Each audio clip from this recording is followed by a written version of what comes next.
تاني يوم قلبك مقبوض، مرعوب من اليوم اللي بعده.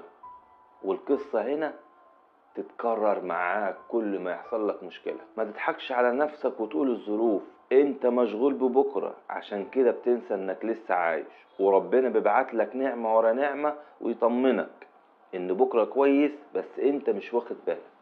الخوف مش دايما وحش، الخوف من بكرة مش عيب، ده طبيعي. ربنا خلقه جوانا عشان نخطط لحياتنا صح. عشان كده لما يزيد الخوف عن الطبيعي هيشل تفكيرك ويشتت دماغك ويضيع منك اي حاجة حلوة في ايدك ويدمر لك حياتك.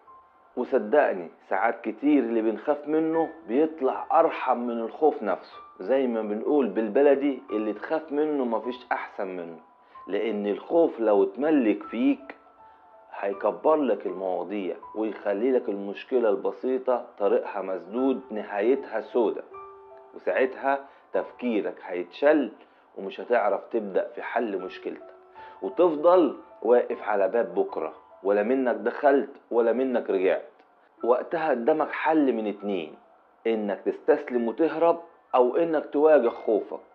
وعشان كده بقولك واجه خوفك من بكرة بحاجتين: انك تقعد مع نفسك وتشوف اسباب الخوف فين، وابدأ اشتغل على نفسك صح.